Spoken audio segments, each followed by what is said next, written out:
Programa Emprego Verde e Amarelo. Vamos falar disso já já. Custo de contratação cai, jovens podem ter a primeira oportunidade. Reinaldo Cafeu, soluções em gestão. O governo lançou uma medida provisória do programa Emprego Verde e Amarelo. Afinal de contas, do que se trata, e eu estou falando para você, jovem entre 18 e 29 anos, que pode ter a sua primeira oportunidade de emprego, e estou falando com você, empreendedor, que poderá ter um alívio nos custos em relação à contratação de gente. Então vamos lá. Essa medida provisória, portanto, já está em vigor. Jovens entre 18 e 29 anos que nunca tiveram um emprego, então é o primeiro emprego deles. Quais são as vantagens de um empreendedor contratar esse jovem? Primeiro, essa contratação não pode ter uma remuneração superior a um salário mínimo e meio. Nós estamos falando aí de R$ 1.497 em 2019. Também haverá uma redução do encargo patronal para o INSS. Numa situação normal, que não seja o Simples Federal, esse encargo é de 20% sobre o valor do salário contratado. Neste caso, a alíquota cai para zero. Em vez de recolher 8% do fundo de garantia, haverá um recolhimento só de 2%. E caso haja uma demissão sem justa causa nesse período de contratação, a multa do fundo de garantia cai de 40% para 20%. Então, observem que é uma redução dos encargos sociais. Por quanto tempo? Por 2 anos. Aí alguém vai falar, então as empresas agora vão demitir todos que estão nessa faixa e contratar por esse formato. Não serve para quem está no mercado de trabalho.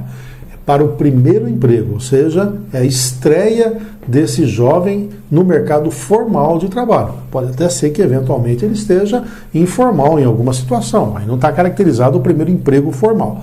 Mas se for o primeiro registro ali, ele se enquadra nessa situação. O governo vai renunciar aí a algo próximo a 10 bilhões de reais em 5 anos com a perda dessas arrecadações. Mas ele não vai deixar de arrecadar. Por quê? Para compensar, ele vai introduzir o INSS sobre o seguro-desemprego. E em 5 anos deve arrecadar uns 12 bilhões de reais. Conclusão, ele tem até superávit aí. Mas cá entre nós, tem gente que vai até questionar essa questão, olha, é o fim de alguns benefícios. Mas o que nós vamos fazer? Ao longo do tempo, houve a incorporação de uma série de benefícios. Só que ficou muito pesado e é uma equação que não está fechando. O empresário tem uma sensação que paga muito e o empregado leva pouco. Ora, se um leva pouco e o outro paga muito, a coisa não fecha.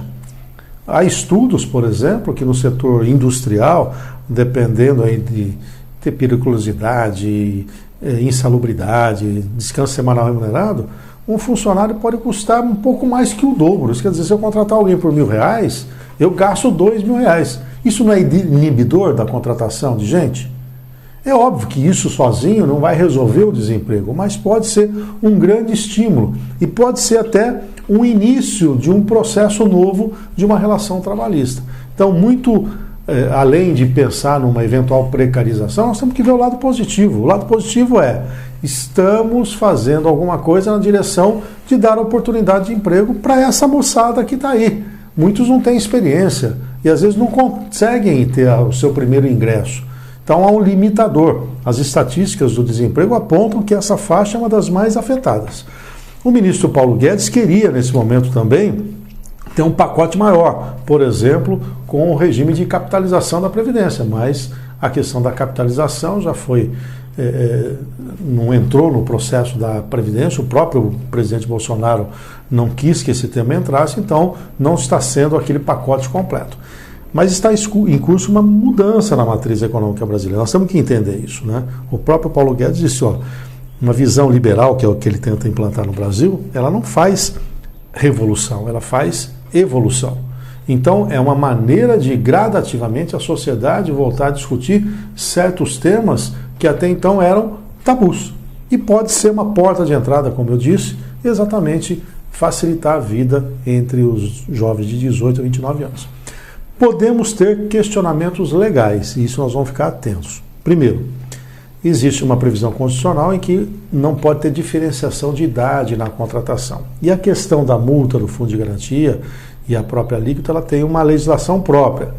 Há um entendimento que medida provisória não atenderiam esses quesitos, ou seja, a medida provisória não resolveria essas questões. Mas vamos ver como é que ela caminha no Congresso Nacional. De qualquer maneira, eu fico com o lado cheio do copo. O empregado que está, ou melhor, o jovem que hoje está desempregado, pode ter ampliação das oportunidades, e quem está empreendendo, que vinha tendo necessidade de contratar e não contratava porque ele tinha um custo muito alto, isso vai ser aliviado. Isso pode ser um estimulador para nós gerarmos um pouco mais de emprego. De medida em medida, a gente pode começar a mudar, né, o ambiente de negócios. Isso é muito positivo para quem quer construir a riqueza e tornar a coisa mais produtiva. Temos que lembrar que o custo da mão de obra brasileira é muito alto, o nível de produtividade é muito baixo, se comparado a outros países. Isso eleva muito o chamado custo Brasil, que é o custo inerente à nossa ineficiência interna. E algo nessa direção de equacionar isso tem que ser feito. Vejo com bons olhos a chegada do programa Emprego Verde e Amarelo. Vamos só ver se o Congresso aprova e se tiverem alguns entraves legais que a gente consiga contornar. Mas vamos ficar com a boa notícia aí. É isso. Nos encontramos aí nos nossos próximos vídeos, sempre tratando de um tema relevante e de seu interesse. Até lá!